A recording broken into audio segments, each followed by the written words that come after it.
ನಮಸ್ತೆ ತಮಗೆಲ್ಲರಿಗೂ ಮಧ್ಯಾಹ್ನದ ಸ್ವಾಧ್ಯಾಯ ಕಾರ್ಯಕ್ರಮಕ್ಕೆ ಭಕ್ತಿಪೂರ್ವಕ ಪ್ರಣಾಮಗಳು.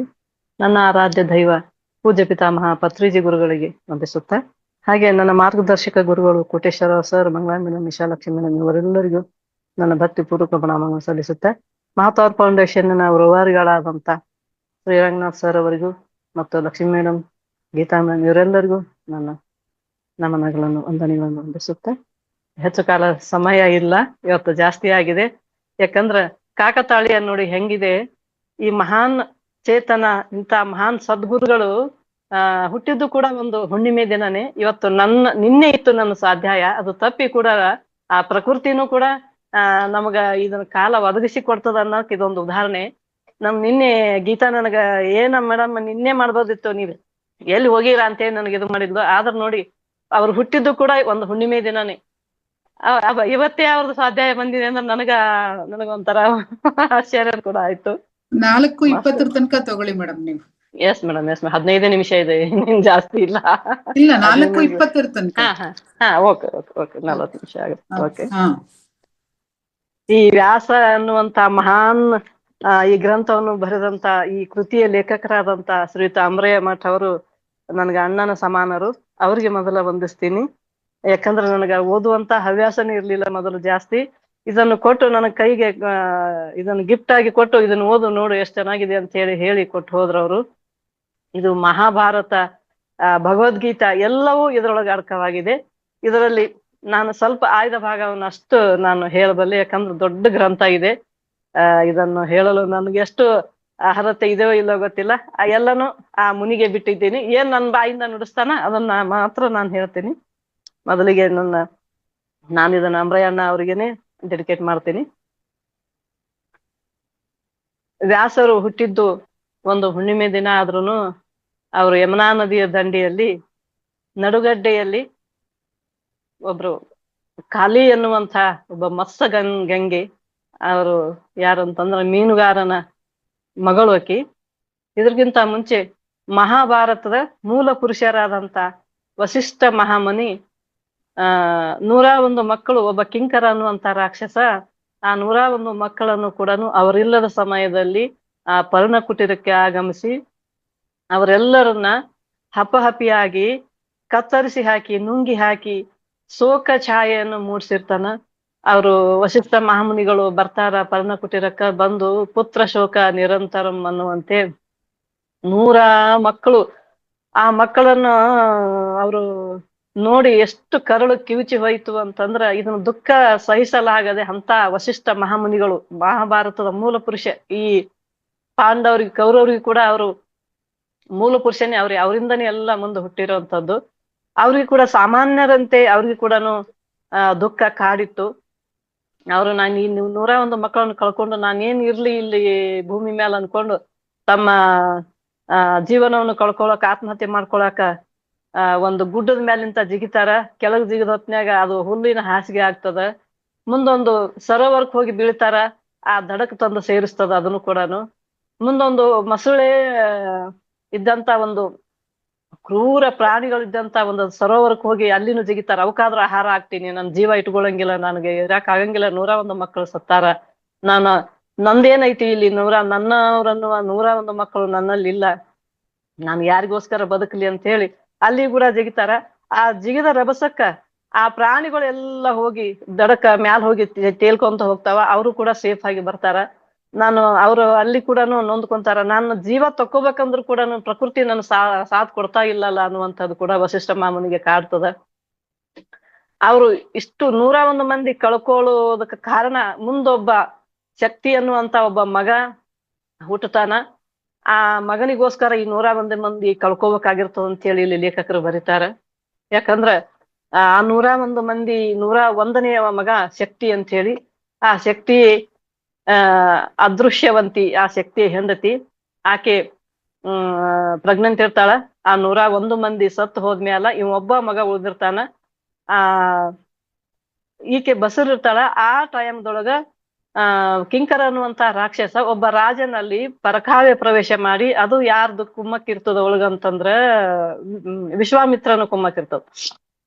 ಆ ವಿಶ್ವಾಮಿತ್ರ ಅವನ ದೇಹದೊಳಗೆ ಹೊಕ್ಕು ಆ ರಾಕ್ಷಸ ತಾನಾಗಿ ಅವ ಶಕ್ತಿ ಅನ್ನುವಂತ ಮಹಾಪುರುಷ ಮಹಾನ್ ತಪಸ್ವಿ ಇರ್ತಾನ. ಅಂತವನ್ ಹೊಟ್ಟೆಯೊಳಗೊಳಗೆ ಹೊಕ್ಕೊಂಡು ಅವನಿಂದ ಅವಾಚ ಶಬ್ದಗಳನ್ನ ಬೈಯುವಂತ ಮಾಡಿ ಅವನನ್ನು ಕೂಡ ಕಟ ಕಟ ಕಟ ಕತ್ತರಿಸಿ ತಿಂದು ಹಾಕ್ಬಿಡ್ತಾನ ಅವ ರಾಕ್ಷಸ ಕಿಂಕರ. ಇನ್ ಯಾರು ಉಳಿಲಿಲ್ಲ, ಎಂತದ್ದು ಇದು ಅಂತ ಹೇಳಿ ಅನ್ಕೊಂಡು ವಸಿಷ್ಠ ಮಹಾಮುನಿಗಳು ಬಹಳ ಚಿಂತಾಕ್ರಾಂತನಾದ ಹೊತ್ನ್ಯಾಗ ಆಕಿ ಶೋಕ ವಾರ್ತೆಯನ್ನು ಅಂದ್ರ ಶೋಕಾಚರಣೆ ಮನೆಯಲ್ಲಿ ಕವಿದಿರ್ತದ ಆ ಪರ್ಣಕುಟೀರದಲ್ಲಿ.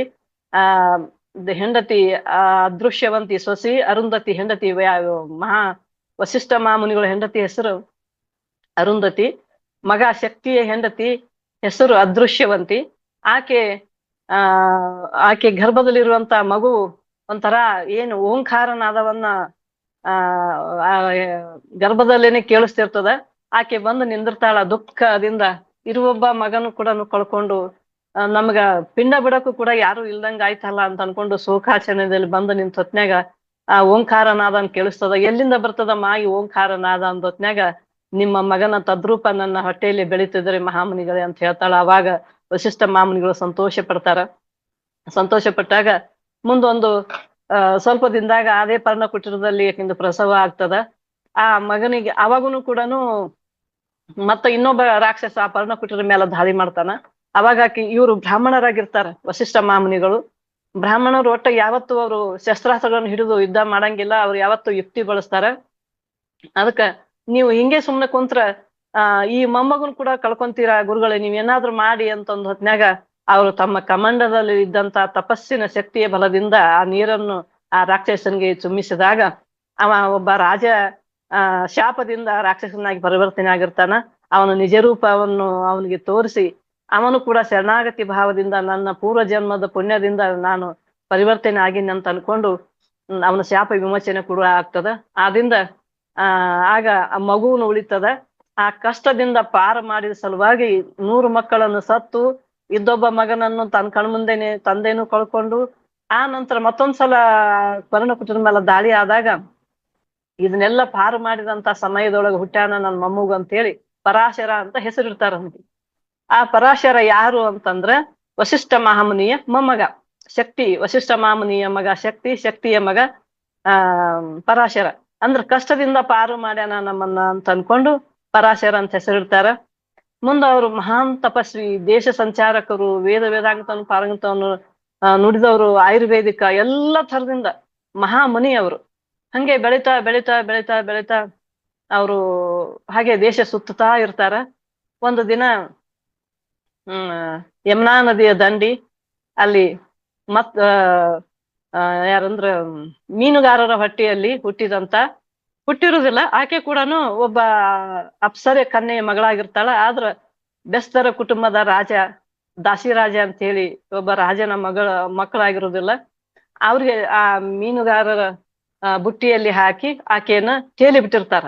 ಅವನು ದಾಸಿರಾಜ ಅಂದ್ರ ಅವನು ಯಾವತ್ತು ಕೆಲಸ ಏನಂತಂದ್ರ ಯಮುನಾ ನದಿ ದಡದಿಂದ ಈಚೆ ಬಂದವ್ರನ್ನ ಕರ್ಕೊಂಡೋಗಿ ಆಚೆ ಬಿಡೋದು. ಅಂದ್ರ ನಾವಿಕ, ಅವನು ದೋಣಿ ಸಾಗಿಸುವಂತ ಒಬ್ಬ ಬೆಸ್ತರ ಕುಟುಂಬದ ನಾಯಕ. ಅವನಿಗೆ ಸಿಗ್ತಾಳ ಮಗು. ಅವತ್ತು ಹಾಕಿ ಹೋಗಿರ್ತಾರ ಪುಟ್ಟಿಯೊಳಗ. ಯಾರ್ದು ಅಂತ ಕೇಳಿರ್ತಾರ. ಅವನಿಗೆ ಕೂಡ ಮಕ್ಕಳಾಗಿರುದಿಲ್ಲ. ಆ ಟೈಮ್ದೊಳಗ ಅವನು ಕಪ್ಪಗಿರ್ತದ ಹುಡುಗಿ ಕೂಸು, ಹೆಣ್ಣು ಕೂಸು ಕಪ್ಪಗಿದ್ದ ಹೊತ್ನ್ಯಾಗ ಅದನ್ನ ತಗೊಂಡ್ ಹೋಗಿ ಕಟ್ಟು ಮಸ್ತಾಗಿ ಏನೋ ಒಂದು ತರ ಆಕೆ ಅಟ್ರಾಕ್ಷನ್ ಇರ್ತದ. ಈ ಕೂಸು ಯಾರ್ದು ಅಂತ ಕೇಳಿದ್ರು ಕೂಡ ಅಲ್ಲಿ ಯಾರು ಸುಳಿಯೋದಿಲ್ಲ. ಆವಾಗ ತಗೊಂಡು ಮಕ್ಕಳಾಗಿರುದಿಲ್ಲ. ನಾರದ ಬರ್ತಾನ, ಇದು ನಿನಗೋಸ್ಕರನೇ ಬಂದಿರೋದು ಮಗು, ನೀನು ಕರ್ಕೊಂಡೋಗಿ ಸಾಕು ದಾಸಿರಾಜ, ನಿನ್ನ ಪುತ್ರ ಸಂತಾನದ ಬಲ ತೀರಿಸ್ಕೋ ನೀನು ಅಂತೇಳಿ ಹೇಳ್ದತ್ನ್ಯಾಗ ಕರ್ಕೊಂಡು ಹೋಗಿ ಬೆಳೆಸ್ತಾರ. ಹೆಂಡತಿ ಮಗುವನ್ನ, ಮುದ್ದಾದ ಮಗುವನ್ನ ಮಡಿಲಲ್ಲಿ ಹಾಕೊಂಡು ತನ್ನ ಸ್ವಂತ ಮಗುವಂತೆ ಸಾಕ್ತಾರ. ಆಕೆಗೆ 16 ವರ್ಷ ತುಂಬುತ್ತವ. 16 ವರ್ಷ ತುಂಬಿದಾಗ ತಂದೆ ತಾಯಿಗೆ ವಯಸ್ಸಾಗ್ತದ.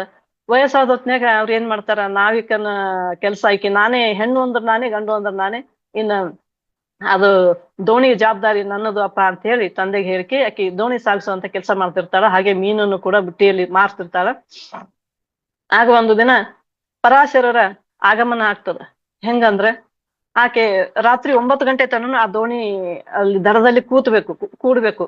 ಕಾಯ್ಬೇಕಾದ್ರೆ ಈ ದೋಣಿ ಹೋಯ್ತಂದ್ರ ಲೇಟ್ ಆಗಿ ಬಂದವರು ಮತ್ತೆ ಮಾರನೇ ದಿವ್ಸ ತನಕ ಆ ದಡದಲ್ಲೇ ಕೂರ್ಬೇಕಾಗ್ತದ. ಅದೊಂದು ಮಾಡ್ಬೇಡ ಅಂತ ತಂದೆ ಒಂದು ವಚನ ತಗೊಂಡಿರ್ತಾನೆ. ಯಾರೇ ಬರ್ಲಿ, ನೀ ರಾತ್ರಿ 9 ಗಂಟೆ ಆದ್ರೂ ಅವ್ರನ್ನ ಈ ದಡಕ್ಕ ಸಾಗಿಸ್ಬೇಕು. ಅದು ಲ್ಯಾಂಪ್ ಅಂದ್ರ ಲ್ಯಾಟಿನ್ ಅಂತೀವಲ್ಲ, ಕಂದೀಲ್, ಆ ಬೆಳಕಿನೊಳಗ ಅವ್ರದ್ದು ಆಗಮನ ಆಗ್ತದ, ದೂರದಿಂದ ಎಲ್ಲೋ ಒಂದು ಮಿಣಿಕಿದಂಗ, ಒಂದು ಲೈಟ್ ಮಿಣಿಕಿದಂಗ ಆಗ್ತದ.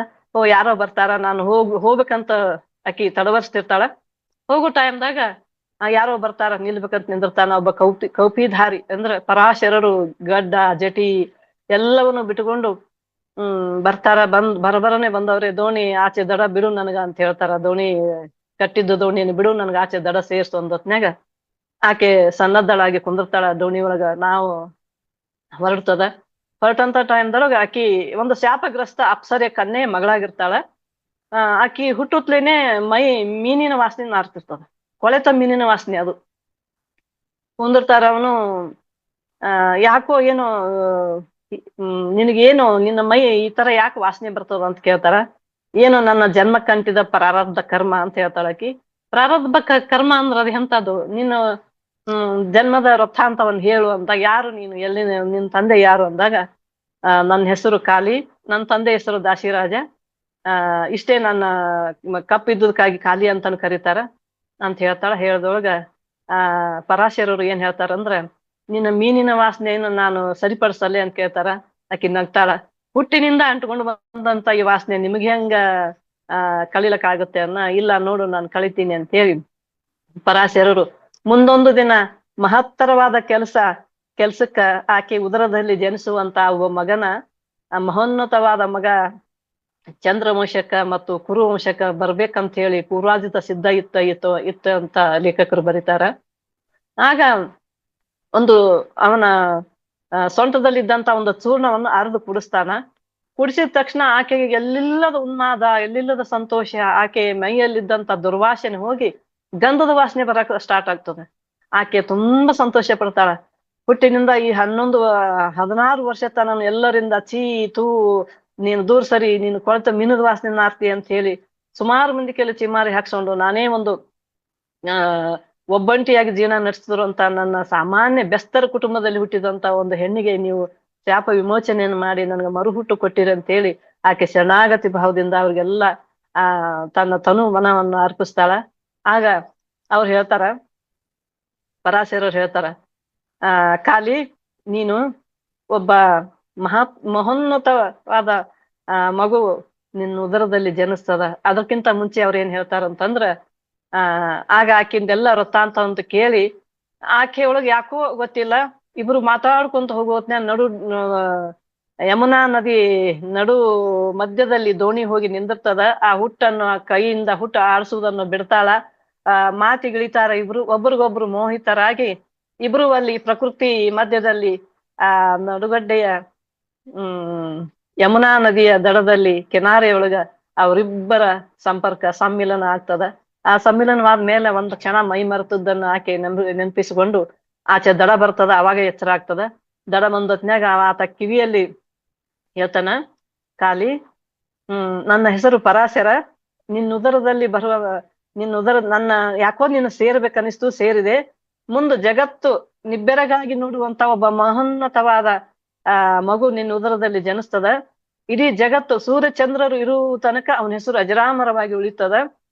ಅಂತ ಮಹತ್ತರವಾದ ಒಬ್ಬ ಮಗುವನ್ನ ಜನ್ಮಕ್ಕ ನೀನು ಕಾರಣನಾಗ್ತೀಯ. ಮತ್ತು ನೀನು ಮಗುವನ್ನ ಪಡೆದರೂ ಕೂಡ ನೀನು ಕನ್ಯೆಯಾಗಿ ಇರ್ತೀಯ. ನೀನು ಮುಂದೆ ನಿನ್ನ ಜೀವನ ಕೂಡ ಸುಗಮವಾಗಿ ಸಾಗ್ತದ. ನೀನು ಯಾವುದೇ ಇದಕ್ಕೂ ಅಂಜಬೇಡ. ನೀನು ಮಗು 8 ವರ್ಷ ತನ ಅಷ್ಟೇ ನೀನ್ ಮಗುವನ್ನು ಸಾಕು. ಅಲ್ಲಿಂದ ನಾನು ಆ ಮಗುವನ್ನ ನಾನು ಕರೆದುಕೊಂಡು ಹೋಗ್ತೀನಿ. ಆ ಮಗುವಿನ ಜವಾಬ್ದಾರಿ ಎಲ್ಲವೂ ನಂದು. 8 ವರ್ಷ ತನ ಮಾತ್ರ ನಿನ್ನ ಮಗು ಸಾಕು ಜವಾಬ್ದಾರಿ ನಿಂದು ಅಂಥೇಳಿ ಆಕೆಯನ್ನ ಸೇರಿದ ಮರುಕ್ಷಣನೇ ಈ ಮಾತನ್ನು ಹೇಳಿ ಪರಾಶರರು ಹೋಗ್ಬಿಡ್ತಾರ. ಹೋದತ್ನ್ಯಾಗ ಆಕಿ ಚಿಂತಾಕ್ರಾಂತಳಾಗಿ ಒಂಥರ ದಿಗ್ಭ್ರಮೆಯಾಗಿ ಕೂತಿರ್ತಾಳ. ಯಾಕೋ ಏನೋ ಆಕಿನೆಲ್ಲ ಚೇಂಜಸ್ ಕೂಡ ಕಾಣ್ತದ. ಚೇಂಜಸ್ ಕಾಣೋತ್ನ್ಯಾಗ ಆಕಿನ ಗೆಳತಿಯರೆಲ್ಲ, ಯಾಕೋ ನೀ ಮೊದಲು ಇದ್ದಂಗಿಲ್ಲಲ್ಲ ಕಾಳಿ, ನಿನ್ ಮೈ ವಾಸನೆ ಎಲ್ಲ ಹೋಗಿದೆಯಲ್ಲ, ನೀನ್ ಗಂಧದ ವಾಸನೆ ಬರ್ತದ, ಏನ್ ಮಾಡ್ದಿ, ಏನಾಯ್ತು ಎಂತ ಎಲ್ಲ ಪೀಡಿಸ್ತಿರ್ತಾರ. ಅದನ್ನೆಲ್ಲ ಸಹಿಸ್ಕೊಂಡು ಒಂದಿನ 2 ತಿಂಗಳು 3 ತಿಂಗಳು ಗರ್ಭಿಣಿ ಆಗಿರ್ತಾಳ. ಆಕೆ ದೇಹ ರಚನೆಯಲ್ಲಿ ಕೂಡ ಚೇಂಜ್ ಆಗಿರ್ತದ. ತಂದೆ ಕುಂದಿಸ್ಕೊಂಡು ಕೇಳ್ತಾನ, ಏನು ಕಾಳಿ ಇದು ಏನೋ ನಿನ್ನಲ್ಲಿ ಬದಲಾವಣೆ ಕಾಣ್ತಾ ಇದೆಯಲ್ಲ ನದಂತ ಎಲ್ಲ ವೃತ್ತಾಂತವನ್ನು ಆಕೆ ಎಳೆ ಎಳೆಯಾಗಿ ಹೇಳ್ತಾಳ. ತಂದೆ ಒಂದು ಕ್ಷಣ ದಿಗ್ಭ್ರಾಂತನಾಗ್ತಾನ. ಯಾಕಂದ್ರ ಅಂತ ಮಹಾಮುನಿ ಪರಾಶರ ಅಂದ್ರೇನೆ ಒಂದು ಶಕ್ತಿ ಪುಂಜ. ಅಂತ ಮಹಾಮಹಿಮರು ನಮ್ಮಂತ ಕೀಳ ಜಾತಿಯ ಕನ್ಯೆಯನ್ನು ಸೇರುವುದಂದ್ರೇನು, ಇದು ಏನೋ ಐತಿ. ಮುಂದೊಂದು ದಿನ ಮಹತ್ತರವಾದ ಕಾರ್ಯಕ್ಕೆ ಇದು ಕಾರಣವಾಗ್ತದ. ಇದು ಪೂರ್ವಾಪರ ಯೋಚನೆ ಮಾಡಿ ಆ ಮಹಾಮುನಿ ನಿನ್ನನ್ನು ಸೇರಿರ್ಬೋದು. ಇಲ್ಲ ಅಂತಂದ್ರ ನಮ್ಮಂತ ಸಾಧಾರಣ ಕುಟುಂಬಕ್ಕ ಬೇಕಂದ್ರ ಅವ್ರಿಗೆ ಮಹಾರಾಜರ ರಾಣಿಯರೇ ಸಾಲುಗಟ್ಟಿನಿಂದ ನಿಲ್ತಾರ ಅವ್ರು. ಯಾಕಂದ್ರ ಅಂತವ್ರಿಂದ ಪುತ್ರ ದಾನವನ್ನು ಪಡ್ಕೋಬೇಕಂತೇಳಿ ಅಂಥವ್ರು ನಿನ್ನನ್ನು ಸೇರ್ಯಾರ ಅಂತಂದ್ರ ಇದು ಮುಂದೊಂದು ದಿನ ಮಹತ್ತರ ಕಾರ್ಯ, ಮಹತ್ತರವಾದ ಕಾರ್ಯಕ್ಕೂ ಕೂಡ ಕಾರಣ ಆಗ್ತದ. ಮಹೋನ್ನತವಾದ ಮಗುಗೆ ಕಾರಣನಾಗ್ತಿ ಅಂತ ಹೇಳಿದ್ದಾರ ಅಂತ ಅವ್ರು ಏನ್ ಮಾಡ್ತಾರ, ತಂದಿ ಅದನ್ನ ಒಪ್ಕೊಂಡು ಅಂತ ಮಹಾರಾಜರು ಸುಮ್ನೆ ಮಾಡಂಗಿಲ್ಲ. ಅವ್ರೊಂದು ಮಹತ್ತರ ಕಾರ್ಯಕ್ಕನೆ ಇದನ್ನ ಕಾರಣ ಸಂಬಂಧ ಇರುತ್ತ ಅಂತ ಹೇಳಿ ಅನ್ಕೊಂಡು ಅವರು ತಮ್ಮ ಕುಟುಂಬದವರನ್ನೆಲ್ಲಾ ಕರೆದು ಒಂದು ಸಭೆ ಕರೀತಾರ. ಕರೆದು ಆ ದೋಣಿಯನ್ನೆಲ್ಲ ಅವ್ರಿಗೆ ಒಪ್ಪಿಸ್ತಾರ. ನಾವು ಸ್ವಲ್ಪ ದಿನ ಮಟ್ಟಿಗೆ ನಮ್ಮ ನೆಂಟರಿಷ್ಟರ ಮನೆಗೆ ಹೋಗಿ ಬರ್ತೀವಿ, ಒಂದ್ 6 ತಿಂಗಳ ಆದ್ಮೇಲೆ ನಾವು ಬರ್ತೀವಿ ಅಂತ ಹೇಳಿ ಆ ದೋಣಿಯನ್ನು ಕೂಡ ಒಬ್ಬರಿಗೆ ಒಪ್ಪಿಸ್ತಾರ. ಯಾಕಂದ್ರೆ ನಾವು ಹೋದ್ರು ಕೂಡ ಆ ದೋಣಿ ನಿಲ್ಬಾರ್ದು, ತೊಂದ್ರೆ ಆಗ್ಬಾರ್ದು ಅನ್ನೋ ಅಂತ ಹೇಳಿ ಒಂದು ರಾತ್ರಿ ಎಲ್ಲವನ್ನು ಕಟ್ಕೊಂಡು ಹೊರಡ್ತಾರ. ನಾವು ಹೋಗ್ತೀವಿ ಅಂತ ಹೇಳಿ ಹೋಗಿ ಬಂದ ನಿಂತದ್ದು ಯಮುನಾ ನದಿ ದಂಡಿ ನಡುಗಡ್ಡೆಯಲ್ಲಿ, ಆ ನಿಬಿಡವಾದ ನಿಬಿಡ ಯಾರು ಇಲ್ಲದಂತ ನಡುಗಡ್ಡೆಯಲ್ಲಿ ಒಂದು ಪರ್ಣಕುಟೀರವನ್ನು ಕಟ್ಟುತ್ತಾರ ಮಗಳಿಗಾಗಿ. ಕಟ್ಟಿ ಯಾಕಿನ ಪ್ರಸವ ಸಮಯ ಬರ್ತದ. ಒಂದು ತುಂಬು ಹುಣ್ಣಿಮೆ ದಿನ ಬೆಳದಿಂಗನೊಳಗ ಮಧ್ಯರಾತ್ರಿ ನಗನಗ್ತಾ ಯಾವುದೇ ಪ್ರಸವದ ನೋವಿಲ್ಲದೆ ಜನಿಸಿದಂತ ಮುನಿ ಪರಾಶರರ ಜನನ, ಮಹಾಮುನಿ ವೇದವ್ಯಾಸರ ಜನನ ಆಗ್ತದ. ಆಗ ಆಕೆ ಕಣ್ಣು ಮುಚ್ಚಿರ್ತಾಳ ಪ್ರಸವದ ಹೆರಿಗೆಯ ನೋವನ್ನು ಉಂಡುವಾಗ.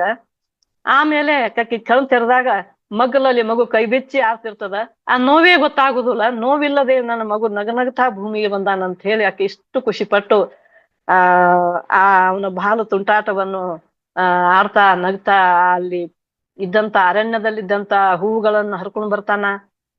ಕಲ್ಲಿಟ್ಟು ಅವನು ಮುಸಿ ನೋಡಂಗಿಲ್ಲ, ಕಲ್ಲಿನ ಮೇಲೆ ಇಟ್ಟು ಆರಾಧಿಸ್ತಾನ, ತಪಸ್ಸಿ ಕುಳ್ತಾನ. ಹಂಗೆ ಬೆಳಿತಾ ಬೆಳಿತಾ ಬೆಳಿತಾ ಒಂದೊಂದು ದಿನ ಒಂದೊಂದ್ ತರ ವೇಷ ಹಾಕೊಳ್ಳೋದು ಅವನು. ಯಾಕಂದ್ರೆ ಮಹಾಮುನಿಯ ಮಗ, ಅವನಲ್ಲಿರುವಂತ ಶಕ್ತಿ ಆ ಮಗುವಿನಲ್ಲಿನ ಹರಿದಿರ್ತದ. ಒಂದು ದಿನ ಕತಿ ಹೇಳಂತ ತಾಯಿಗೆ ತುಂಬಾ ಕಾಡಿಸ್ತಿರ್ತಾನ. ತನ್ನ ಜೀವನದ ವೃತ್ತಾಂತ ಎಲ್ಲ ಆಗಿರುವಂತದ್ದು ತಂದೆ ತಾಯಿಗೆ ವಸಿಷ್ಠ ಮಹಾಮುನಿಗೆ ಆದದ್ದು ಎಲ್ಲವನ್ನು ವೃತ್ತಾಂತ ಅಂತ ಹೇಳ್ತಿರ್ತಾನ. ಹೇಳುವ ಹೊತ್ನ್ಯಾಗ ಆಗ 8 ವರ್ಷ ತುಂಬಲಾಕ್ ಬಂದಿರ್ತದ. ಇನ್ನೊಂದು ಸ್ವಲ್ಪ ದಿನ ಇರ್ತದ. ಅಮ್ಮ ಇನ್ನೆಷ್ಟು ದಿನ ಅಮ್ಮ ಅಂತ ಕೇಳ್ತಾನ ಕಾಲಿಗೆ. ಅವನಿಗೆ ಇನ್ನು ಒಂದು 15 ದಿವ್ಸಪ್ಪ, 15 ದಿವ್ಸ ನಾ ಕಾಯ್ಬೇಕು, ನಿನ್ನಪ್ಪ 8 ವರ್ಷ ತುಂಬತದ ನಿನಗ ಅಲ್ಲಿಗೆ ಅಂತ ಹೇಳ್ತಾರ. ಕಾಲಿ ಹೇಳ್ದತ್ನ್ಯಾಗ ಆ 8 ವರ್ಷ ತುಂಬುದು 15 ದಿನ ಕಾಯುವುದು ತುಂಬಾ ಕಷ್ಟ ಆಗ್ತದ. ಹೋಗ್ತಾನ, ನದಿ ದಂಡಿಗೆ ಹೋಗ್ತಾನ, ನಿಲ್ತಾನ, ಕಾಯ್ತಾನ, ಬರ್ತಾನ, ಅಲ್ಲಿ ಹೋಗ್ತಾನ, ಮಲಗ್ತಾನ, ಬರ್ತಾನ. ಅಜ್ಜ ಅಜ್ಜಿ ಹೋಗಿ ಕರ್ಕೊಂಬರುದು ಏನ್ ದೊಡ್ಡ ಕೆಲಸ ಆಗಿರ್ತದ. ಆ ದಿನನು ಬಂದೇ ಬಿಡ್ತದ. ಬಂದ ಮೇಲೆ ಅವತ್ತು ಹೋಗಿ ಆ ನದಿಯ ದಡದಲ್ಲಿ ಸ್ನಾನ ಪೂಜೆಗಳನ್ನೆಲ್ಲ ಮುಗಿಸ್ಕೊಂಡು ಆ ಬಾಲಕ ಹೋಗಿ ನಿಂತಿರ್ತಾನ ಶುಭ್ರವಾಗಿ. ಸಂಜೆ ಆಗ್ತದ, 8, 9 ಸಮಯ ಆಗ್ತದ, ಬರೋದಿಲ್ಲ. ನಿರಾಶೆಯಿಂದ ಹೊಳ್ಳಿ ಹಿಂಗೆ 2 ಹೆಜ್ಜೆ ಇಡ್ಬೇಕನ್ನೋದಕ್ಕ ಎಲ್ಲೋ ದೂರದಲ್ಲಿ ಒಂದು ದೀಪ ಕಂಡಂಗ ಆಗ್ತದ. ಅಷ್ಟು ಹುಮ್ಮನಸ್ಸಿನಿಂದ ನಿಂದಿರ್ತಾನ. ಹೊಳ್ಳಿ ನಿಂತು ಅವರು ಒಟ್ಟಿಗೆ ಪರಾಶರರ ಒಟ್ಟಿಗೆ 4-5 ಮಂದಿ ಶಿಷ್ಯರು ಬರುವಂತದ್ದು ಕಾಣ್ತದ. ನಿನ್ ತಂದೆನೇಪಾ ಬರೋದು, ನಿನ್ ತಂದೆನೆ ಅಂತ ತಾಯಿ ಹೇಳ್ದತ್ನ್ಯಾಗ ಆ ಈಸು ಬರೋದ ಕೂಸು ನೀರಿಗೆ ಜಿಗಿದು ಬಿಡ್ತಾನ. ತಂದೆಯ ಒಂದು ಸ್ಪರ್ಶನ ನಾನು ಅನುಭವಿಸ್ಬೇಕು ಅಂತೇಳಿ. ಆಗ ಅವ್ರ ಪರಾಶರರು ಕೂಡ ನೀರಿಗೆ ಜಿಗಿದ ಆ ಮಗುವನ್ನು ಎತ್ಕೊಂಡು ಅದೇ ನಡುಗಡ್ಡಿಗೆ ಬರ್ತಾರ ತಮ್ಮ ಶಿಷ್ಯ ಬಳಗದೊಂದಿಗೆ. ಬರುವಾಗ ಎಲ್ಲ ವ್ಯವಸ್ಥಿತವಾಗಿ ಅಂದ್ರೆ ಉಪನಯನ ಮಾಡ್ಕೋ, ಯಾಕಂದ್ರೆ ಬ್ರಾಹ್ಮಣರವರು ಉಪನಯನ ಮಾಡಿ ಕರ್ಕೊಂಡು ಹೋಗ್ಬೇಕು ಅಂತ ಹೇಳಿ ಬಂದಿರ್ತಾರ. ಇವರು ಆ ಮಗನಿಗೆ ಏನಂತ ಇಟ್ಟಿರ್ತಾರಂದ್ರೆ, ದ್ವೀಪದಲ್ಲಿ ಹುಟ್ಟಿರ್ತಾನಲ್ವ, ದ್ವೀಪದಲ್ಲಿ ಹುಟ್ಟಿದವನಿಗೆ ಇದು ಕಪ್ಪಾಗಿ ಇರೋದಕ್ಕಿಂತ ಮತ್ತೆ ಖಾಲಿ ಹೊಟ್ಟೆಯಲ್ಲಿ ಖಾಲಿ ಅನ್ನುವ ತಾಯಿ, ಬೆಸ್ತರ ಕುಟುಂಬದ ಖಾಲಿ ಅನ್ನುವಂತ ತಾಯಿ ಆಕಿನೂ ಕಪ್ಪಾಗಿರ್ತಾಳ. ಇವರು ಕಪ್ಪಾಗಿ ಹುಟ್ಟಿರೋದ್ರಿಂದ ಕೃಷ್ಣ ಅಂತ ಹೆಸರಿಟ್ಟಿರ್ತಾರ ಅವರು. ಆ ಕೃಷ್ಣನಿಗೆ ಪರಾಶರರು ಬಂದು 8 ವರ್ಷದವನಿದ್ದಾಗ ಅವರು ಬಂದು ಉಪನಯನವನ್ನು ಮಾಡಿ ಕೃಷ್ಣ ದ್ವೈಪಾನ ಅಂತ ಇಡ್ತಾರ ಅವ್ರು. ಯಾಕಂದ್ರೆ ದ್ವೀಪದಲ್ಲಿ ಹುಟ್ಟಿರ್ತಾನ ಕೃಷ್ಣ ಅಂತ ಅವ್ರು ಮೊದಲು ಹುಟ್ಟಿರ್ತಾರ. ಆ ಹೆಸರಿನ ಮುಂದೆ ಕೃಷ್ಣ ದ್ವೈಪಾನ ಅಂತ ಹುಟ್ಟಿ ಹೆಸರನ್ನಿಟ್ಟು ಎಲ್ಲರೂ ಉಪನಯನ ಮಾಡಿ ಊಟ ತಿಂಡಿಗಳನ್ನೆಲ್ಲ ಮಾಡ್ಕೊಂಡು ಅವತ್ತೊಂದ್ ದಿವ್ಸ ಅಲ್ಲೇ ಎಲ್ಲ ಶಿಷ್ಯ ಬಳಗದೊಂದಿಗೆ ಇದ್ದು ಮಗ ತೊಡಿ ಮೇಲೆ ಕುಂದರ್ಸ್ಕೊಂಡು ಪಾಲನೆ ಲಾಲಿಂಗನೆ ಎಲ್ಲವನ್ನು ಮಾಡ್ತಾರ. ಮಾಡಿದ ಮೇಲೆ ಆಕೆಗೆ ಒಂದು ಕಳವಳ ಇರ್ತದೆ. ಯಾಕಂದ್ರೆ ಮಗನ್ನು ಬಿಟ್ಟು ಕಳ್ಸ್ಬೇಕಲ್ಲ. ಇರ್ಬಹುದು, ಇಲ್ಲೇ ಇಟ್ಕೋಬಹುದು, ಆದ್ರ ನಾನೇನ್ ಮಾಡ್ತೀನಿ ಅವ್ನ್ ನಾನೇನ್ ಕಲಿಸ್ತೀನಿ, ಬಾಳ ಆದ್ರ ಒಂದ್ ಮೀನ ಹಿಡಿದು ಕಲ್ಸ್ಬೋದು, ಒಂದ್ ದೋಣಿ ಸಾಗ್ಸೋದ್ ಕಲ್ಸ್ಬೋದು, ಅದನ್ ಬಿಟ್ರೆ ನನ್ನಿಂದ ಏನಾಗ್ತದ ಅನ್ನುವಂಥದ್ದು ಆಕೆ ಕಾಡ್ತಿರ್ತದ. ನನ್ನ ಮಗ ಜಗತ್ತು ನಿಬ್ಬೆರಗಾಗಿ ನೋಡುವಂತ ಮಹಾ ಪುರುಷ ಆಗ್ಬೇಕು ಅನ್ನುವಂಥದ್ದು ಆಕೆಯಲ್ಲಿ ತುಡಿತಾ ಇರ್ತದ. ಆಗ ಮರುದಿನ ಹೊತ್ತು ಮೇಲೆ ಮತ್ತ ಎಲ್ಲರಿಗೂ ಸ್ನಾನ ಪೂಜಾದಿಗಳನ್ನ ಮಾಡ್ಕೊಂಡು ಮಗನ ಹೊರಡಲು ರೆಡಿ ಆಗ್ಬೇಕಂತ ಹೇಳ್ತಾನ. ನೀನೇನು ಹಠ ಮಾಡ್ಬಾರ್ದು ಕೃಷ್ಣ, ನನ್ ಜೊತೆಗೆ ಬರ್ಬೇಕು ನೀನು ಅಂತ. ಅಪ್ಪ ಎಲ್ಲಿಗೆ ಕರ್ಕೊಂಡು ಹೋಗ್ತಿ, ಅಮ್ಮನು ಬರ್ತಾಳ ನನ್ ಜೊತೆಗೆ? ಇಲ್ಲ, ನಿನ್ನಮ್ಮ ಇಲ್ಲೇ ಇರ್ತಾಳ, ಬರೋದಿಲ್ಲ, ನಾನು ಒಬ್ನೇ ಬರ್ಬೇಕಾ ಅಂತ. ನಮ್ಮ ಮಕ್ಕಳು ಹೆಂಗ್ ಕೇಳ್ತಾವ ಹಂಗೆ ಕೇಳ್ತಾನ. ಕೇಳತ್ನಾಗ ಆಯ್ತು ಅಂತೇಳಿ ಮರುಮಾತಾಡದೆ ಹೊರಟ್ ನಿಂದಿರ್ತಾನ. ತಂದೆ ಹೆಗಲ ಮೇಲೆ ಕುಂದರ್ಸ್ಕೊಂಡು ಹೊರಡ್ತಾರ. ತಾಯಿ ಒಂದು ಸಲ ಹೊಳ್ಳಿ ನೋಡ್ತಾಳ, ತುಂಬಾ ದುಃಖ, ಆಕೆಗೆ ಹೇಳಾರಷ್ಟ ದುಃಖ ಬಂದಿರ್ತದ. ಅದನ್ನು ಸಹಿಸ್ಕೊಂಡು ಕಳಿಸ್ತಾಳೆ ಆಕೆ ಕೂಡ. ಸಾರಿ, ಕಳಿಸಿದಾಗ ಆಕೆ ಕನ್ಯಾಗಿ ಉಳಿದಿರ್ತೀಯ ಅಂತ ಹೇಳಿರ್ತಾನ, ಯಾರು ಪರಾಶರರು ಹೇಳಿರ್ತಾರ. ಆಕೆ ಹಾಗೆ ದೋಣಿ ನಡೆಸ್ತಿರ್ತಾಳ. ದೋಣಿ ನಡೆಸೋದ್ನ್ಯಾಗ ಮುಂದೊಂದು ದಿನ ಕುರುವಂಶದ ಸಾಮ್ರಾಜ್ಯದ ನಾಯಕನಾದಂತ ಅವನು ಭರತ ಕುಲದ ವಂಶಸ್ಥ, ಯಾರು ಸಂತಲು ಮಹಾರಾಜ ಅಂತೇಳಿ. ಒಂದು ದಿನ ಇವ ಸಂತಲು ಮಹಾರಾಜ ಯಾರಂತಂದ್ರ ಭೀಷ್ಮ ಅಲ್ಲ,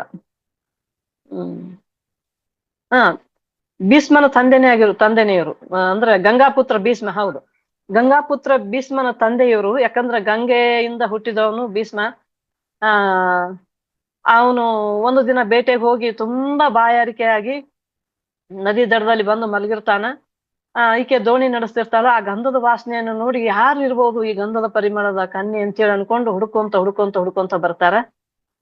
ಆಗ ಆಕೆಗೆ ಗಂಧದ ವಾಸನೆಯನ್ನು ನೋಡಿ ಆಕೆಯನ್ನು ನೋಡಿ ಮೋಹಿತಳಾಗಿ, ಚಲುವೆ ನೀನ್ ಯಾರು, ನಿನ್ ಹೆಸರೇನು, ನಿನ್ ತಂದೆ ಹೆಸರೇನು, ನಾನು ಭೇಟಿ ಆಗ್ತೀನಿ ಅವರನ್ನ ಅಂತ ಹೇಳಿದಾಗ, ನನ್ನ ತಂದೆ ದಾಸಿರಾಜ, ಬೆಸ್ತರ ಕುಟುಂಬದ ನಾಯಕ, ಹಿಂಗಿಂಗಂತ ಎಲ್ಲ ವೃತ್ತಾಂತ ಅವ್ನು ಹೇಳಿದಾಗ ಅವನು ಹೋಗಿ ಅಲ್ಲಿ ತಂದೆಯನ್ನು ಕೇಳು, ನನ್ನ ತಂದೆಯನ್ನ ಅಪ್ಪಣೆ ಮೇರೆಗೆ ನಾನು ಮದುವೆ ಆಗ್ತೀನಿ, ನನ್ನನ್ನು ಮದುವೆ ಆಗ್ತೀಯ ಅಂತ ಕೇಳ್ದತ್ನಾಗ, ನನ್ನ ತಂದೆಯನ್ನು ಕೇಳ್ಬೇಕಾಗ್ತದ, ನಾನು ಕೇಳಿದ್ಮೇಲೆ ನನ್ನ ತಂದೆ ಒಪ್ಪಿಗೆ ಮೇರೆಗೆ ನಾನು ನಿಮ್ಮನ್ನು ಮದುವೆ ಆಗ್ತೀನಿ ಅಂತ ಹೇಳ್ತಾಳ. ಅವನು ಹೋತಾನ. ಹೋಗಿ, ನಾನು ಹಿಂಗ ಕುರುವಂಶದ ರಾಜ ಸಂತಲು ಅಂತ ಹೇಳಿ ನನ್ನ ಹೆಸರು, ನಿಮ್ಮ ಮಗಳನ್ನ ನಾನು ತುಂಬಾ ಪ್ರೀತಿಯಿಂದ ಸಾಕ್ತೀನಿ ಅಂತಂದಾಗ ಅವರು ಜೀವನ ವೃತ್ತಾಂತ ಎಲ್ಲ ಹೇಳ್ತಾನ. ನನ್ಗೊಬ್ಬ ಹಿರಿಯ ಮಗ ಅದಾನ ಅಂತ ಹೇಳ್ತಾರ. ಹಿರಿಯ ಮಗ ಇದ್ದೊತ್ನ್ಯಾಗ ಪಟ್ಟಗಟ್ಟು, ನನ್ನ ಮಗಳ ಹೊಟ್ಟೆಯಲ್ಲಿ ಹುಟ್ಟಿದಂತ ಮಕ್ಕಳಿಗೆ ಅಂತೂ ಪಟ್ಟಗಟ್ಟಕ್ ಆಗಲ್ಲ, ಆದ್ರ ನೀನು ಆ ಮಗನಿಗೆ ರಾಜ್ಯಭಾರ ಕೊಡ್ಬೋದು, ಆದ್ರೆ ನನ್ನ ಹೊಟ್ಟೆಯಲ್ಲಿ ಹುಟ್ಟಿದ ಮಕ್ಕಳಿಗೆ ನೀನು ಪಟ್ಟಗಡ್ತಿದ್ಯಾ ಅಂತ ಅನ್ನುವಂಥದ್ದು ನನಗೆ ಭಾಷೆ ಕೊಟ್ರೆ ಮಾತ್ರ ನಾನು ನಿನಗ ನನ್ನ ಮಗಳನ್ನು ಕೊಡ್ತೀನಿ ಅಂತ ದಾಸಿರಾಜ ಒಂದು ಷರತ್ತನ್ನು ಹಾಕ್ತಾನ. ಆಕೆ ಗೋಗರಿತಾಳ, ಬೇಡಪ್ಪ ಇದನ್ನ ಮಾಡ್ಬೇಡ ಅಂತ ಹೇಳಿದ್ರು ಕೂಡ ಕೇಳಲ್ಲ ಅವ. ಯಾಕಂದ್ರೆ ತಂದೆ ತಾಯಿಯರ್ದು ಸ್ವಾರ್ಥ ಇರ್ತದಲ್ಲ, ಮಕ್ಕಳೊಂದು ನನ್ನ ಮೊಮ್ಮಕ್ಕಳೇ ಆಗ್ಬೇಕು ಅನ್ನುವಂಥದ್ದು. ಆದಾಗ ಆಯ್ತು ಅಂತೇಳಿ ವಚನ ಕೊಡ್ತಾನ. ಅವನು ವಚನ ಕೊಟ್ಟ ಮೇಲೆ ಮಗನಿಗೂ ಕೂಡ ಹೇಳ್ತಾನ. ಆ ಮಗನು ಒಪ್ಕೋತಾನ. ಒಪ್ಕೊಂಡೊತ್ನ್ಯಾಗ ಮದುವೆ ಆಗ್ತದ. ಆಕಿ ಮದುವೆ ಆಗಿ 2 ಮಕ್ಕಳ ತಾಯಿ ಆಗ್ತಾಳ. ಆ ಕುರು ವಂಶದ ಸಾಮ್ರಾಜ್ಯದ ಚುಕ್ಕಾಣಿಯನ್ನು ಕೂಡ ಆಕೆ ಹಿಡಿತಾಳ. ಹೆಂಗಂದ್ರ ಒಂದು ಧೀರ ಮಹಿಳೆ ಆಗಿ ಸತ್ಯವತಿಯಾಗಿ ಪರಿವರ್ತನೆ ಆಗ್ತಾಳ. ಆಕಿನ ಹೆಸರು ಖಾಲಿ ಇದ್ದುದು ಹೋಗಿ ಸತ್ಯವತಿ ಆಗ್ತಾಳ. ಸತ್ಯವತಿಯಾಗಿ ಒಂದು ಆ ಸಾಮ್ರಾಜ್ಯದ ರಾಜ್ಯದ ರಾಣಿಯಾಗಿ, ಕುರು ಸಾಮ್ರಾಜ್ಯದ ರಾಣಿಯಾಗಿ ಮುಂದುವರಿತಾಳಕಿ. ಆಗು ಹೋಗುಗಳನ್ನೆಲ್ಲ ಮತ್ತು ಕುತಂತ್ರಿಗಳೆಲ್ಲನೂ ಒಳಗೆಲ್ಲ ಇರ್ತಾರ ರಾಜ್ಯದಲ್ಲಿ.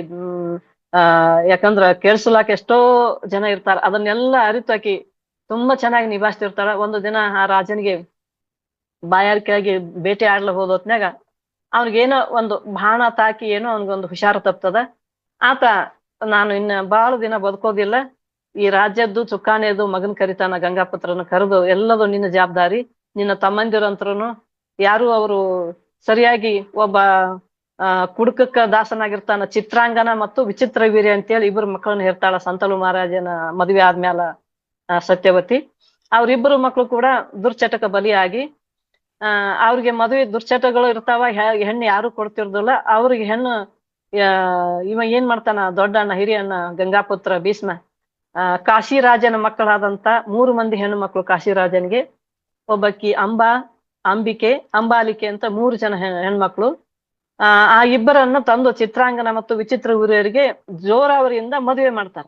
ಮದುವೆ ಮಾಡಿದ್ನ್ಯಾಗ ಆಕೆ ಇನ್ನೊಬ್ಬಕ್ಕೆ ಸಿಗೋದಿಲ್ಲ, ಅಂಬಿಕೆ ಅನ್ನೋಕೆ ಸಿಗ್ಲಾರ್ದಂಗ ಆಕೆ ಒಂದು ಸೇರಿರ್ತದ. ಭೀಷ್ಮನ ನಾನು ಮದುವೆ ಆಗ್ತೀನಿ ಅಂತ ಹೇಳಿರ್ತಾಳ. ಭೀಷ್ಮ ಮದುವೆ ಆಗೋದಿಲ್ಲ, ನಾನು ಬ್ರಹ್ಮಚಾರಿ, ಅಜನ್ಮ ಬ್ರಹ್ಮಚಾರಿ ಅಂದೊತ್ನ್ಯಾಗ ಆಕೆ ಮುಂದೊಂದು ದಿನ ನಿನ್ ಸಾವಿಗೆ ನಾನೇ ಕಾರಣನಾಗ್ತೀನಿ ಅಂತ ಹೇಳಿರ್ತಾಳ. ಹೇಳ್ದೊತ್ನ್ಯಾಗ ಆಕಿ ಶಿಖಂಡಿಯಾಗಿ ಹುಡ್ತಾಳ ಮುಂದಿನ ಜನ್ಮದಾಗ. ಅದೇ ಯುದ್ಧ ಭೂಮಿಯೊಳಗ ಶಿಖಂಡಿ ಬಂದ್ರ ಭೀಷ್ಮ ಬಾಣ ಅವನು ಬಿಡ್ತಿರ್ದಿಲ್ಲ. ಆಗ ಕೃಷ್ಣ ಆಕೆನ್ ತಂದು ನಿಂದಿರ್ಸ್ತಾನ. ಮಹಾಭಾರತದೊಳಗ ಯುದ್ಧ ಮಾಡು ಹೊತ್ನ್ಯಾಗ ಆಕೆನ್ ತಂದು ನಿಂದಿಸಿದಾಗ ಭೀಷ್ಮ ತೊಟ್ಟು ಬಾಣ ತೊಡೋದಿಲ್ಲ ಅಂದೊತ್ನ್ಯಾಗ ಆವಾಗ ಬಾಣ ಬಿಟ್ಟು ಅವನು ಕೂಡ ಬಾಣದ ಮೇಲೆ ಮಲಗಿಸ್ತಾರ. ಈ ಇಬ್ಬರು ಹೆಂಡಂದಿರು ಅರಮನೆಯಲ್ಲಿ ಅರಸೊತ್ತಿಗೆಯಲ್ಲಿ ಮಹಾರಾಜನ ಕಾಶಿರಾಜನ ಮಕ್ಕಳಾದವರು ತುಂಬಾ ಇದರ್ಲಿಂದ ಸಾಕಿರ್ತಾರ. ಅವ್ರು ಮುದ್ದಿಲಿಂದ ಇಲ್ಲಿ ಕರ್ಕೊಂಡ್ ಬಂದು ಅವ್ರನ್ನ ಜೋರಾವರಿಂದ ಮದುವೆ ಮಾಡಿದಾಗ ಅವ್ರು ಒಂದು ದಿನನು ಶಯನಾಗಾರಕ್ಕೆ ಬರೋದೇ ಇಲ್ಲ. ಅವ್ರು ಯಾಕಂದ್ರ ಭೋಗ ವಿಲಾಸ ಜೀವನದಿಂದ ಅವರು ದುರ್ಚಟಗಳನ್ನು ಕಲ್ತು, ಒಬ್ಬ ವೇಷಿ ಸಂಘ ಇರ್ತಾನ, ಇನ್ನೊಬ್ಬ ಕುಡಿತಕ್ಕೆ ಒಳಗಾಗಿ ಒಬ್ಬ ಬೇಟೆ ಆಡದಲ್ಲೇ ಸಾಯ್ತಾನ, ಇನ್ನೊಬ್ಬ ಏನೋ ಒಂದು ಹುಷಾರ್ ತಪ್ಪಿ ಯಾವ್ದೋ ಒಂದು ರೋಗ ಬಂದು ಸತ್ತು ಹೋಗ್ತಾರ. ಅವ್ರಿಬ್ಬರ ರೋದನ ಮತ್ತು ಅವ್ರು ಸಣ್ಣವ್ರು ಇರ್ತಾರ, ಜೋರಾವರ್ಲಿಂದ ಮದುವೆ ಮಾಡ್ತಾರ. ಯಾವುದೇ ಅವರು ಸುಖ ಅನ್ನು ಏನು ಎಂಥದನ್ನು ಕಂಡಿರುವುದಿಲ್ಲ.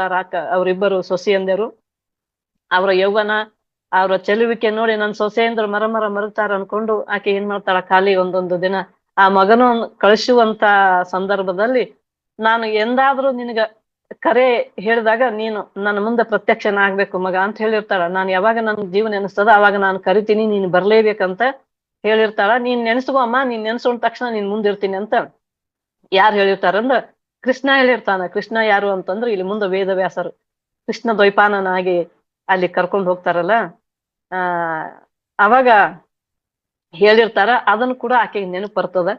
ನೆನಪು ಒಂದೊತ್ನಾಗ ಎದ್ರಕ್ಕಿಂತ ಮುಂಚೆ ಏನಾಗ್ತದಂದ್ರ ತಂದೆ ಕರ್ಕೊಂಡು ಹೋಗ್ತಿರ್ತಾನಲ್ಲ, ಕರ್ಕೊಂಡು ಹೋಗುವಂತಾಗ ಅದು ಸುಮಾರು ಎಷ್ಟೋ ದಿನದ ದಾರಿಯಾಗಿರ್ತದೆ. ಯಾಕಂದ್ರೆ ಹೊಳೆಗಳು, ಸರೋವರಗಳು, ಕಾಲ್ದಾರಿ, ಗುಡ್ಡ ಇದು ಎಲ್ಲ ಇಳಿತದ. ಎಲ್ಲಿಗೆ ಹೋಗ್ತಾರ ಅವ್ರಂದ್ರ ಬದ್ರಿಕಾಶ್ರಮಕ್ಕೆ ಹೋಗ್ತಾರ.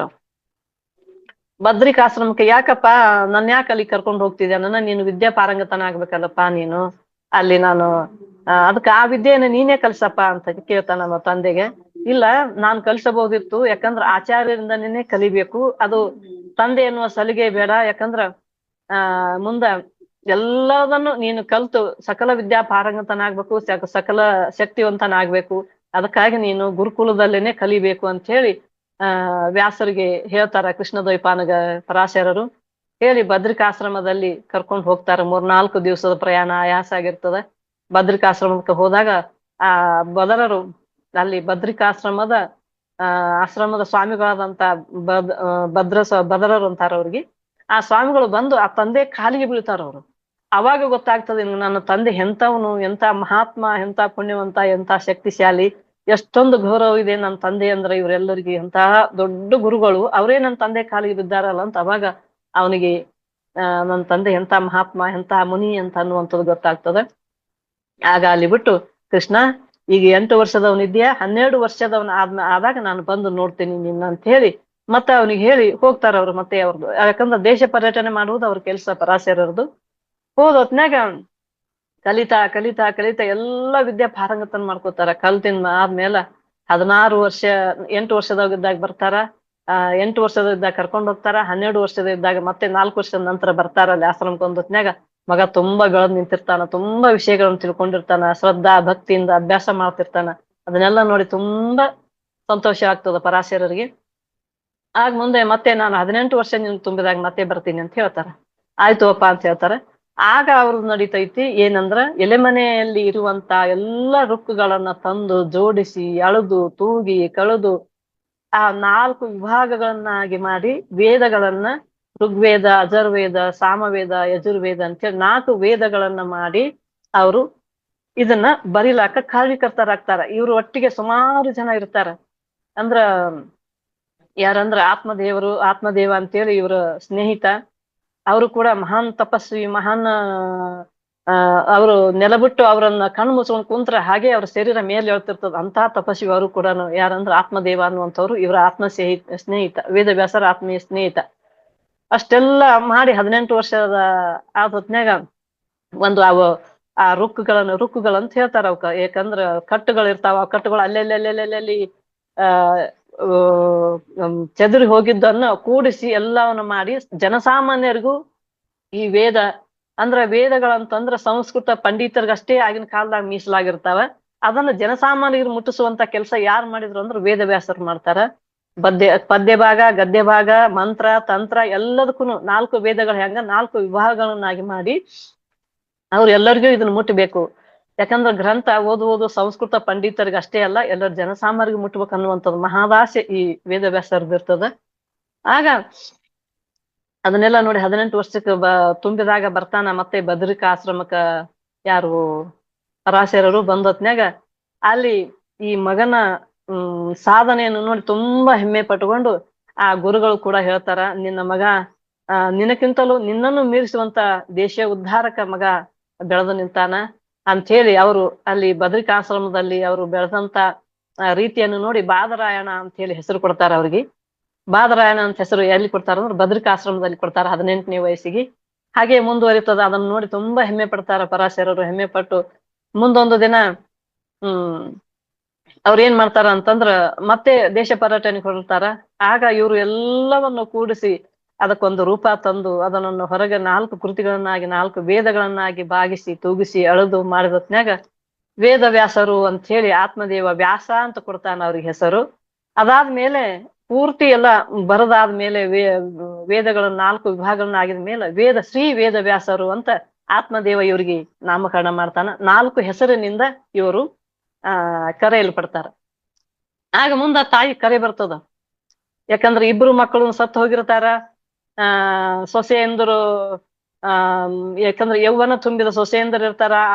ಅದು ಇದು ಕೂಡ ಏನಂದ್ರ ಕುರು ವಂಶಕ್ಕ ಯಾರು ಸಾಮ್ರಾಟ ನಿಲ್ದೆ ಅದು ಕೂಡ ಖಾಲಿ ಇರ್ತದ. ಯಾಕಂದ್ರೆ ಕುರ್ಚಿ ಕಾಲ ಇದ್ದತ್ನಾಗ ನಾನಿ ಅಂತ ಹೊಡೆದಾಡುದು ಬಡದಾಡುದು ಜಾಸ್ತಿ ಇರ್ತದಲ್ವ.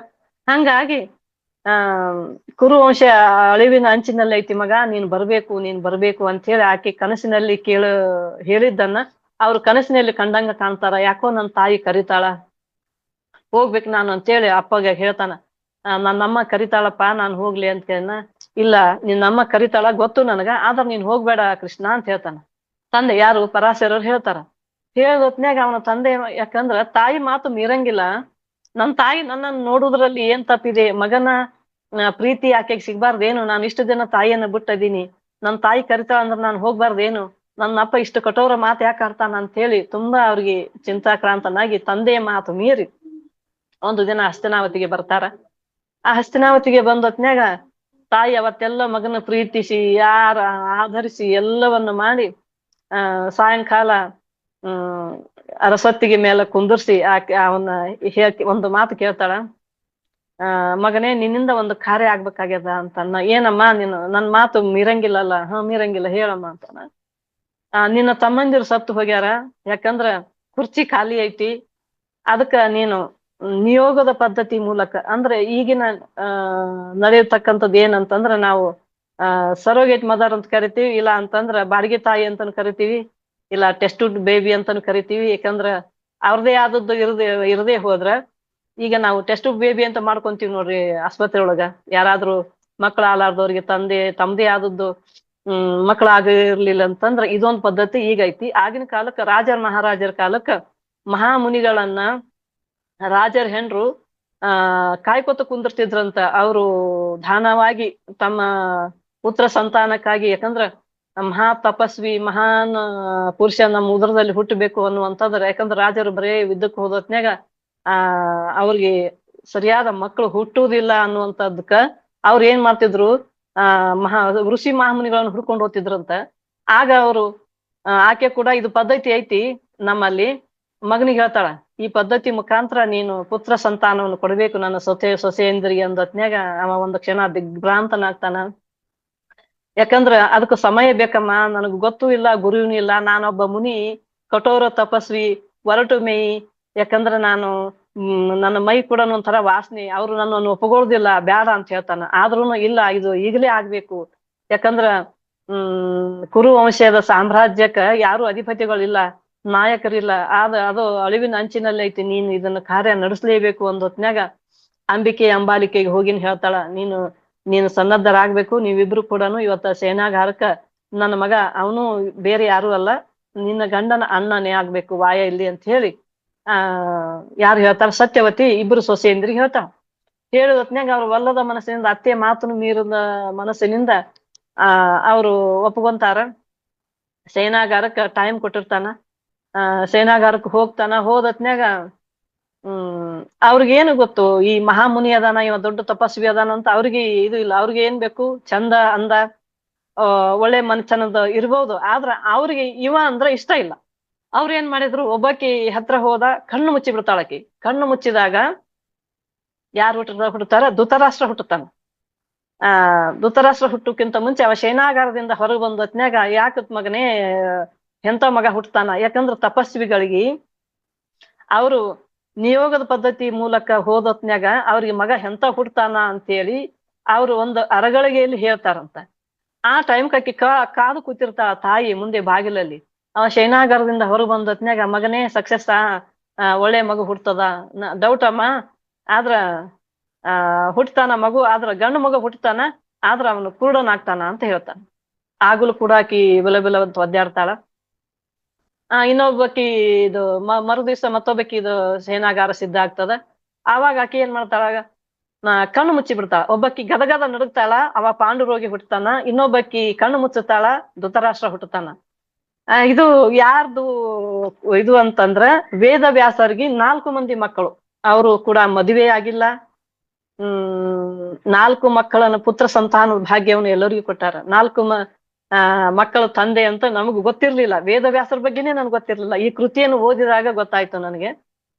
ಪಾಂಡುರಾಜ ಮತ್ತು ಧೃತರಾಷ್ಟ್ರ ಇಬ್ಬರು ಇವರ ಗುಣಗಳನ್ನು ಹೊತ್ತು ಹುಟ್ಟಿರ್ತಾರ. ಆದ್ರೂ ಕೂಡ ಅವರು ರಾಜನಾಗಲು ಅಸಮರ್ಥರಿರ್ತಾರೆ. ಯಾಕಂತಂದ್ರೆ ಒಬ್ಬ ಕುರುಡ, ಒಬ್ಬ ಪಾಂಡುರೋಗಿ.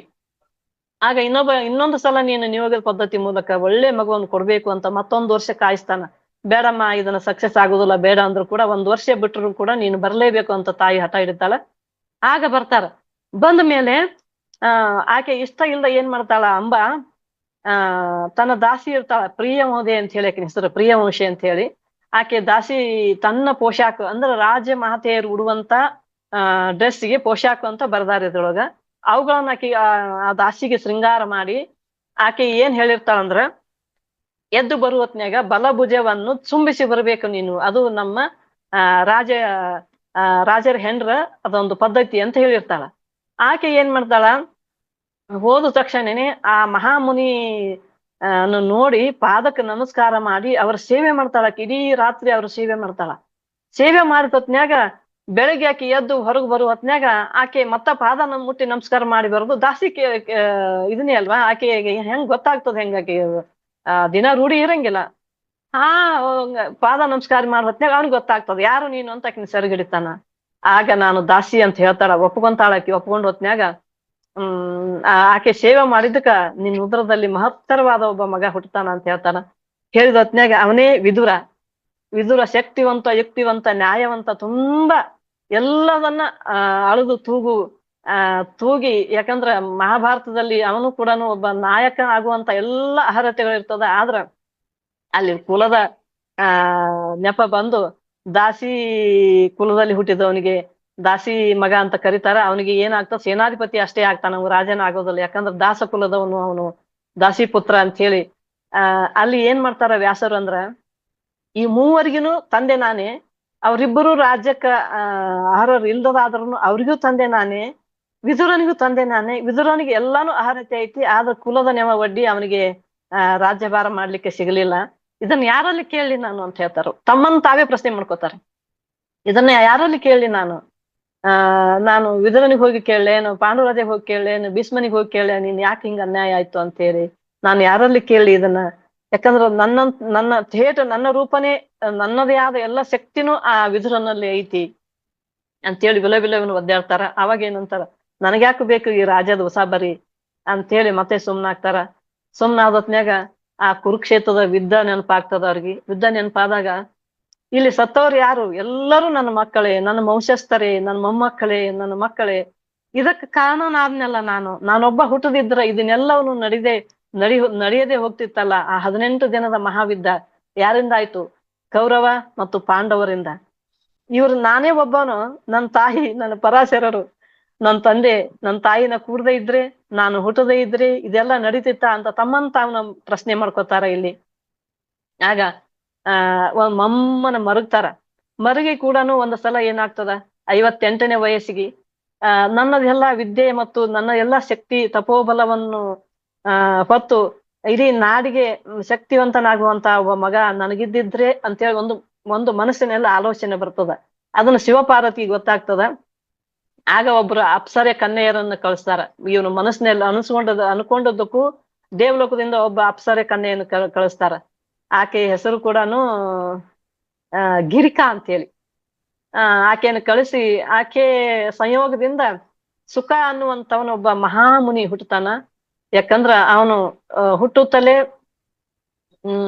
ಒಬ್ಬ ತಪಸ್ವಿ, ಒಬ್ಬ ಮುನಿ, ಸಂಸಾರಿಕ ಜಂಜಾಟ ಇಲ್ದನೆ ಅವ ಒಬ್ಬ ಮಹಾನ್ ತಪಸ್ವಿಯಾಗಿ ಹುಟ್ಟುತ್ತಾನ. ಆಕೆ ಮಗುನ್ ಹೆತ್ತ ತಕ್ಷಣನೇ ಪರಾಶರರ್ ಇದು ವೇದವ್ಯಾಸರಿಗೆ ಕೊಟ್ಟಿಗೆ ಹೋಗ್ಬಿಡ್ತಾಳೆ. ಯಾಕಂದ್ರೆ ಅಪ್ಸರ ಕನ್ಯರದಷ್ಟೇ ಭೂಲೋಕಕ್ಕೆ ಬರುದು, ಮಕ್ಕಳನ್ನು ಹೆರೋದು, ಹೋಗ್ಬಿಡೋದು. ಅವ್ರು ಕರ್ಸ್ಕೊಂತಿರ್ತಾರ. ಅವ್ರಿಗೆ ಕರ್ಸ್ಕೊಂಡು ನಾರದರ ಏನ್ ಮಾಡ್ತಾರ, ಆಯ್ತು ಮಗು ಹೆತ್ತ ಕೂಡಲೇನೆ ಸೂಚನೆ ಕೊಡ್ತಾರ, ನೀನ್ ಹೋಗ್ಬಿಡ್ಬೇಕು ಅಂತ ಹೇಳಿ. ಅವ್ರಿಗೆ ಯಾವೇ ವ್ಯಾಮೋಹಕ್ಕೂ ಕೂಡ ಮಕ್ಕಳ ಜೊತೆಗೆ ಅಂಟು ಬೆಳೆಸದ ಇರೋ ತರ ನೋಡ್ಕೊತಿರ್ತಾರ ಅವರು. ಯಾಕಂದ್ರೆ ಎಷ್ಟು ನಿಮಿಷ ಆಗುತ್ತೆ ಮ್ಯಾಮ್?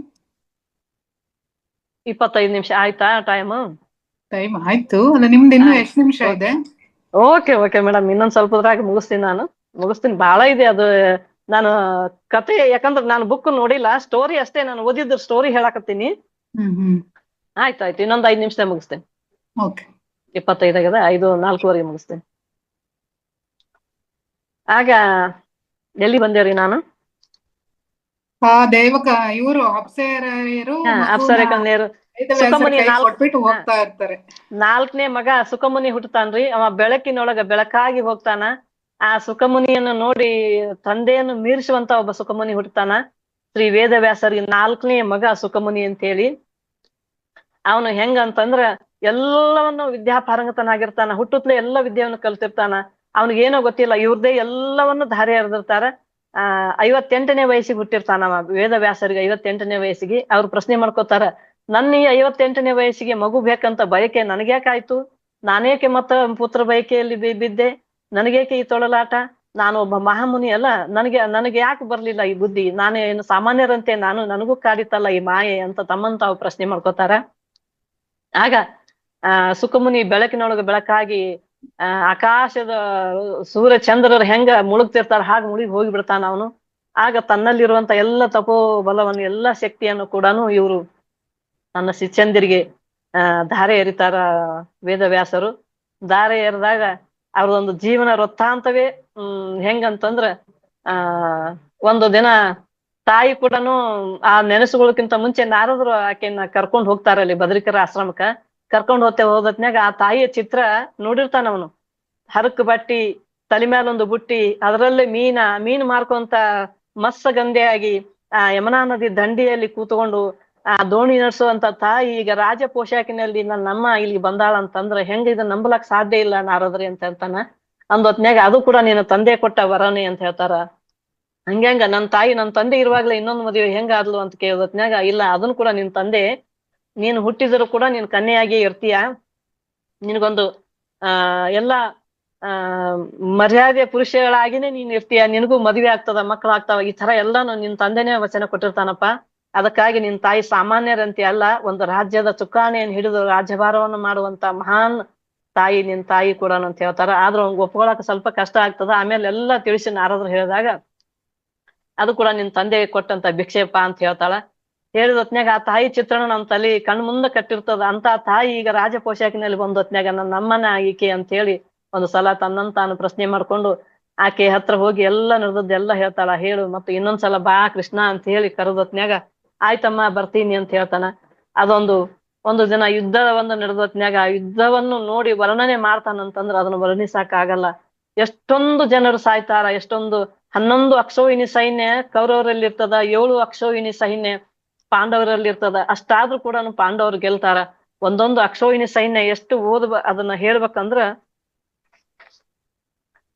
ಕುರುಕ್ಷೇತ್ರದ ರಣಭೂಮಿಯಲ್ಲಿ 18 ದಿನ ಮಹಾ ಮಧ್ಯಾಹ್ನದವರೆಗೂ ನಡೆದ ಘೋರ ಕದನದಲ್ಲಿ 18 ಅಕ್ಷೋಹಿಣಿ ಸೈನ್ಯ ಪಾಲ್ಗೊಂಡಿತ್ತು. ಸಂಖ್ಯಾಬಲವನ್ನು ನೋಡಿದಾಗ 18 ಅಕ್ಷೋಹಿಣಿ ಸೈನ್ಯ ಕೌರವರ ಪಕ್ಷದಲ್ಲಿ, 7 ಅಕ್ಷೋಹಿಣಿ ಸೈನ್ಯ ಪಾಂಡವರ ಪಕ್ಷದಲ್ಲಿ. ಒಂದು ಲೆಕ್ಕಾಚಾರ ಹೇಳಬೇಕಂದರೆ 1 ರಥ, 1 ಆನೆ, 3 ಕುದುರೆ, ಹೀಗೆ 1 ಅಕ್ಷೋಹಿಣಿ ಅಂದರೆ 1 ಅಕ್ಷೋಹಿಣಿ ಸೈನ್ಯವು ಒಟ್ಟು 21,820 ರಥಗಳು, ಅಷ್ಟೇ ಆನೆಗಳು, 65,610 ಕುದುರೆಗಳು, 1,09,350 ಕಾಲಾಳುಗಳು ಹೊಂದಿರುತ್ತದೆ. ಹೀಗೆ 7 ಅಕ್ಷೋಹಿಣಿ ಸೈನ್ಯವುಳ್ಳ ಪಾಂಡವರ ಪಕ್ಷದಲ್ಲಿ ದೃಪದ, ವಿರಾಟ ಹೀಗೆ ಎಲ್ಲರೂ ಇರ್ತಾರ. ಕೌರವರು ಅಂದ್ರ ನೋಡ್ರಿ, ಒಂದು ಅಕ್ಷೋಹಿಣಿ ಸೈನ್ಯದೊಳಗೆ ಎಷ್ಟೊಂದು ಕುದುರೆಗಳು, ಸಾವಿರಾರು ಕುದುರೆಗಳು. ಅಂದ್ರ ಒಂದು ಅಕ್ಷೋಹಿಣಿ ಸೈನ್ಯ ಅಂತಂದ್ರ ಎಷ್ಟು ಇರ್ಬೋದು ಸಂಖ್ಯಾಬಲದ ಅಂತಂದ್ರ 11 ಅಕ್ಷೋಹಿಣಿ ಸೈನ್ಯ ಕೌರವ್ರ ಹತ್ರ, 7 ಅಕ್ಷೋಹಿಣಿ ಸೈನ್ಯ ಪಾಂಡವರ ಹತ್ರ ಇದ್ರನು ಕೂಡ, ಯಾಕಂದ್ರ ಧರ್ಮ ಎಲ್ಲಿ ಇರ್ತದ ಅದೇ ಗೆಲ್ಲೋದು. ಇಲ್ಲಿ ನಾವ್ ಏನ್ ತಿಳ್ಕೊಕೊಂಡ್, ಎಷ್ಟೇ ಸೈನ್ಯ ಬಲ, ಎಷ್ಟೇ ಸಂಖ್ಯಾಬಲ ಇದ್ರು ಕೂಡ ಅಧರ್ಮಕ್ಕೆ ಎಂದು ಜಯ ಇಲ್ಲ. ಅದಕ್ಕೆ ಸಂಭವಾಮಿ ಯುಗೆ ಯುಗೆ ಅಂತ ಹೇಳಿ ಕೃಷ್ಣ ಹೇಳ್ತಾನ. ಇಲ್ಲಿ ನಾನು ಮುಗಿಸ್ತೀನಿ, ಯಾಕಂದ್ರೆ ಇನ್ನೂ ಬಹಳ ಇದೆ ಅದನ್ನ ಹೇಳ್ಬೇಕಂತಂದ್ರ. ನಾನು ಕಥೆ ರೂಪದಲ್ಲಿ ಹೇಳ್ಕೊತಾ ಹೋಗಿದ್ದೀನಿ, ಪಾತ್ರ ಪರಿಚಯ ಅಷ್ಟೇ ಮಾಡಿದ್ದೀನಿ ಹೊರತು ನಾನು ಬುಕ್ ಅಂತೂ ಓದಿಲ್ಲ. ಇದನ್ನ ಓದಿ ಸಾರಾಂಶ ತಿಳ್ಕೊಬೇಕಾದ್ರೆ ಇದು ಸುಮಾರು ಒಂದು 15 ದಿವಸ ಆದ್ರೂ ಆಗುತ್ತೆ, ಯಾಕಂದ್ರೆ ನಾನು ಸುಜ್ಞಾನ ದೀಪದಲ್ಲಿ ಮಾಡಿದ್ದೀನಿ ಇದನ್ನ ಇವತ್ತಿಗೆ ಪಾತ್ರ ಪರಿಚಯ ಅಷ್ಟೇ ನಾನು ಮಾಡಿರೋದು. ಇದನ್ನ ಅವಕಾಶ ಕೊಟ್ಟದ್ದಕ್ಕಾಗಿ ಥ್ಯಾಂಕ್ ಯು, ಧನ್ಯವಾದಗಳು ತಮ್ಗೆಲ್ಲರಿಗೆ.